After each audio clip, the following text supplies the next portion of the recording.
ನಮಸ್ತೆ ಸ್ನೇಹಿತರೆ, ಹೇಗಿದ್ದೀರಾ? ಎಲ್ಲರೂ ಚೆನ್ನಾಗಿದ್ದೀರಾ ಅಂತ ಭಾವಿಸ್ತೀವಿ. ಇವತ್ತಿನ ಒಂದು ವಿಡಿಯೋನ ಸ್ಟಾರ್ಟ್ ಮಾಡ್ತಾ ಇದ್ದೀನಿ. ಸೊ ಈ ಒಂದು ವಿಡಿಯೋ ಆಗಿದೆ ಗೃಹಲಕ್ಷ್ಮಿ ಯೋಜನೆಗೆ ಸಂಬಂಧಪಟ್ಟಂತೆ. ಸೊ ಗೃಹಲಕ್ಷ್ಮಿ ಯೋಜನೆಯಲ್ಲಿ ಯಾರೆಲ್ಲ ಹಣ ತೊಗೊತಾ ಇದ್ರು, ನಿಮಗೆ ಒಂದು ಹೊಸ ಅಪ್ಡೇಟ್ ಬಂದಿದೆ. ಅದು ಇನ್ನೇನು ಮುಂದಿನ ತಿಂಗಳಲ್ಲಿ ಜಾರಿಗೆ ಬರ್ತಾ ಇದೆ. ಸೊ ಇದನ್ನು ಕಡ್ಡಾಯವಾಗಿ ಎಲ್ಲರೂ ಮಾಡಬೇಕು. ಮಾಡಿಲ್ಲ ಅಂತ ಹೇಳಿದರೆ ನಿಮಗೆ ಗೃಹಲಕ್ಷ್ಮಿ ಹಣ ಬರೋದಿಲ್ಲ. ಸೊ ನಾವು ಹೇಳ್ತಾ ಇದ್ದೀವಿ, ಗೃಹಲಕ್ಷ್ಮಿ ಹಣ ಹಾಕಿದ್ದಾರೆ, ಹಾಕಿಲ್ಲ, ಆ ಕಂತು ಬಂದಿಲ್ಲ, ಈ ಕಂತು ಬಂದಿಲ್ಲ ಅಂತ ಹೇಳ್ಬಿಟ್ಟು ಸರ್ಕಾರನ ನಾವು ಬ್ಲೇಮ್ ಮಾಡ್ತೀವಲ್ವ. ಸೊ ಅದೇ ರೀತಿಯಾಗಿ ಸರ್ಕಾರದವರು ಸಹಿತ ಇವಾಗ ಒಂದು ಹೊಸ ಕಾನೂನನ್ನು ತಗೊಂಡು ಬಂದಿದ್ದಾರೆ. ಸೊ ಇದನ್ನು ಅಪ್ಡೇಟನ್ನು ಎಲ್ಲರೂ ಮಾಡಲೇಬೇಕು. ಮಾಡಿಲ್ಲ ಅಂತ ಹೇಳಿದರೆ ಯಾರಿಗೂ ಸಹ ಗೃಹಲಕ್ಷ್ಮಿ ಯೋಜನೆ ಹಣ ಬರೋದಿಲ್ಲ. ಸೊ ಏನು ಅಪ್ಡೇಟ್ ಇದೆ, ಏನು ಅಂತ ತಿಳ್ಕೊಬೇಕು ಅಂತೇಳಿದರೆ ವಿಡಿಯೋನ ಕೊನೆವರೆಗೂ ನೋಡಿ, ಎಲ್ಲೂ ಸ್ಕಿಪ್ ಮಾಡಿಬಿಡಿ. ಯಾಕಂತೇಳಿದರೆ ಇದರಲ್ಲಿ ತುಂಬ ವಿಚಾರಗಳು ತಿಳ್ಕೊಳ್ಳೋವಂಥದ್ದಿದೆ.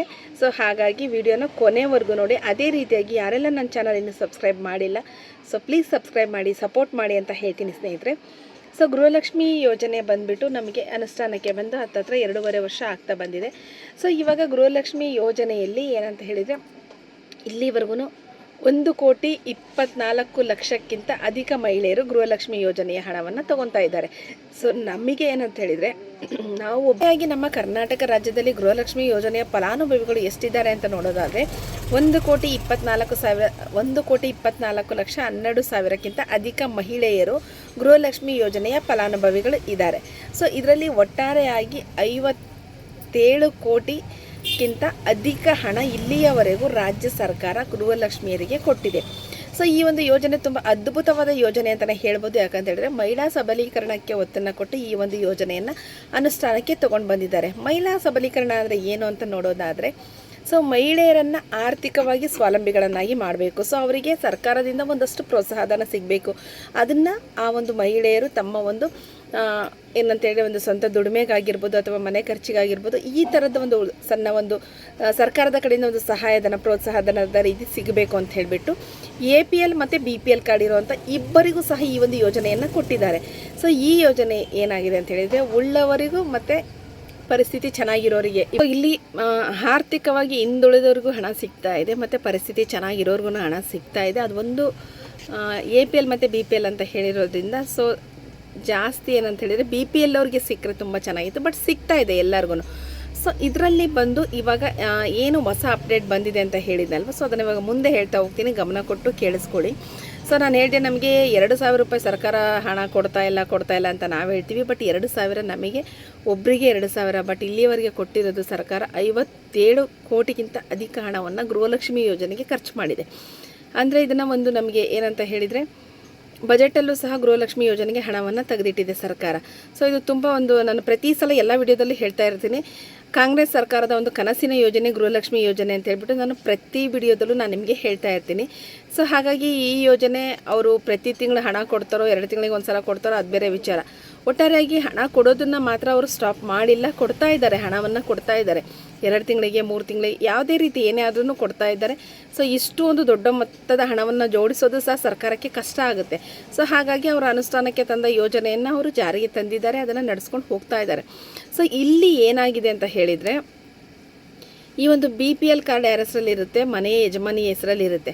ಸೊ ಅವರಿಗೆ ಒಂದು ಗೃಹಲಕ್ಷ್ಮಿ ಹಣ ಬರುತ್ತೆ. ಈ ಒಂದು BPL ಕಾರ್ಡ್ ಇರ್ತಕ್ಕಂಥವ್ರು 1,44,000ಕ್ಕಿಂತ ಅಧಿಕ ಜನ ಮೃತಪಟ್ಟಿದ್ದಾರೆ.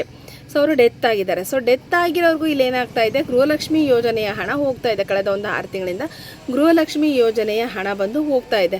ಹತ್ತತ್ರ 80 ಕೋಟಿ ರೂಪಾಯಿ ಅಷ್ಟು ಹಣ ಅವರಿಗೆ ಮೃತ ಆಗಿರ್ತಕ್ಕಂಥ ಮಹಿಳೆಯರಿಗೂ ಸಹ ಹೋಗ್ತಾ ಇದೆ.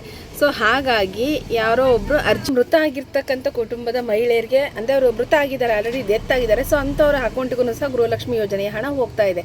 ಸೊ ಹಾಗಾಗಿ ಸರ್ಕಾರ ಏನು ಮಾಡಿದೆ, ಜೀವಿತಾವಧಿ ಪ್ರಮಾಣ ಪತ್ರವನ್ನು ಕೊಡಬೇಕು ಅಂತ ಹೇಳ್ಬಿಟ್ಟು ರೂಲ್ಸ್ನ ಮಾಡ್ತಾ ಇದೆ. ಸೊ ಇದ್ರ ಬಗ್ಗೆ ಯಾರೋ ಒಬ್ಬರು ಅರ್ಜಿಯನ್ನು ಹಾಕಿದ್ದಾರೆ. ಸೊ ಹಾಗಾಗಿ ಜೀವಿತಾವಧಿ ಪ್ರಮಾಣ ಪತ್ರನ ಯಾರು ಕೊಡ್ತಾ ಇದ್ರು ಅಂದರೆ, ಮುಂಚೆ ಬ್ಯಾಂಕ್ ಎಂಪ್ಲಾಯೀಸು, ರಿಟೈರ್ಡ್ ಆಗಿರೋರು, ಅವರಿಗೆ ಪೆನ್ಷನ್ ಬರ್ತಾ ಇತ್ತು.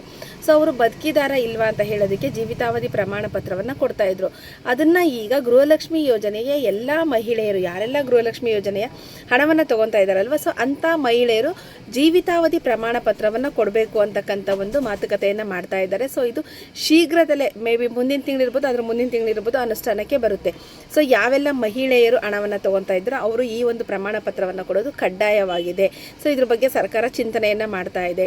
ಒಂದು ವಿಚಾರ ಆದರೆ, ಇನ್ನೊಂದು ವಿಚಾರ, ಮೃತ ಆಗಿರ್ತಕ್ಕಂಥ ಮಹಿಳೆಯರಿಗೆ ಖಾತೆಗಳಿಗೆ ಹಣ ಹೋಗ್ತಾ ಇದೆ ಅಂತ ಹೇಳ್ತಾ ಇದ್ದಾರೆ. ಬಟ್ ಇಲ್ಲಿ ಅವ್ರ ಹೆಸರನ್ನು ತೆಗಿಸ್ಲಿಕ್ಕಾಗಿರ್ಬೋದು, ಬೇರೆಯವ್ರ ಹೆಸರನ್ನ ಸೇರ್ಪಡೆ ಮಾಡಲಿಕ್ಕೆ ಸರ್ಕಾರದ ಕಡೆಯಿಂದ ರೇಷನ್ ಕಾರ್ಡ್ಗಳಿಗೆ ಅರ್ಜಿಯನ್ನು ಬಿಡ್ತಾ ಇಲ್ಲ, ಅದೂ ಪ್ರಾಬ್ಲಮ್ ಆಗಿದೆ. ಬಟ್ ಇದನ್ನು ಒಂದು ಸ್ವಲ್ಪ ಸರ್ಕಾರ ಗಮನದಲ್ಲಿ ಇಟ್ಕೋಬೇಕು ಅನ್ನೋದು ನನ್ನ ಅಭಿಪ್ರಾಯ. ಯಾಕಂತೇಳಿದ್ರೆ ಡೆತ್ ಆಗಿರೋರ ಹೆಸರಲ್ಲಿ ರೇಷನ್ ಕಾರ್ಡ್ಗಳನ್ನ ಬೇಗ ಚೇಂಜಸ್ ಮಾಡಿಸ್ಕೋಬೇಕು ಅಂತಲೇ ಜನ ಓಡಾಡ್ತಿರ್ತಾರೆ. ಇಲ್ಲಿ ಏನಾಗ್ತಾ ಇದೆ, ಸರ್ವರ್ ಬರ್ತಾ ಇಲ್ಲ ಅಥವಾ ರೇಷನ್ ಕಾರ್ಡಿಗೆ ಅಪ್ಲಿಕೇಶನ್ ಹಾಕಲಿಕ್ಕೆ ಬಿಟ್ಟಿಲ್ಲ, ಮತ್ತು ರೇಷನ್ ಕಾರ್ಡಲ್ಲಿ ಹೊಸ ಸೇರ್ಪಡೆಗೆ ಬಿಟ್ಟಿಲ್ಲ. ಸೊ ಈ ಒಂದು ರೀಸನ್ಗಳಿಂದನೂ ಅವರು ಮೇ ಬಿ ಹೆಸರನ್ನ ತೆಗೆಸ್ತೇ ಇರಬಹುದು, ಈ ಒಂದು ಕಾರಣದಿಂದನೂ. ಸೊ ಇದು ಎರಡೂ ಕಡೆಯಿಂದನೂ ತಪ್ಪಾಗಿದೆ, ಜನರ ಕಡೆಯಿಂದನೂ ತಪ್ಪಿದೆ, ಸರ್ಕಾರದ ಕಡೆಯಿಂದನೂ ತಪ್ಪಿದೆ ಅನ್ನೋದು ನನ್ನ ಅಭಿಪ್ರಾಯ. ಸೊ ನೀವು ಗೃಹಲಕ್ಷ್ಮಿಯರಾಗಿದ್ದರೆ, ಗೃಹಲಕ್ಷ್ಮಿ ಹಣವನ್ನು ತೊಗೊತಾ ಇದ್ದರೆ, ಇದ್ರ ಬಗ್ಗೆ ನಿಮ್ಮ ಅಭಿಪ್ರಾಯ ಏನು ಅನ್ನೋದನ್ನು ನನಗೆ ಕಮೆಂಟಲ್ಲಿ ತಿಳಿಸೋದನ್ನು ಮರಿಬೇಡಿ ಅಂತ ಹೇಳ್ತೀನಿ. ಈ ಒಂದು ವಿಡಿಯೋ ಇಷ್ಟ ಆಗಿದೆ ಅಂತ ಭಾವಿಸ್ತೀನಿ. ಸೊ ಯಾರೆಲ್ಲ ವಿಡಿಯೋ ನೋಡಿದರೆ ತಪ್ಪದೆ ಲೈಕ್ ಮತ್ತು ಶೇರ್ ಮಾಡಿ, ಸಬ್ಸ್ಕ್ರೈಬ್ ಮಾಡಿ ಅಂತ ಹೇಳ್ತೀನಿ. ಸೊ ಥ್ಯಾಂಕ್ ಯು ಎಲ್ಲರಿಗೂ.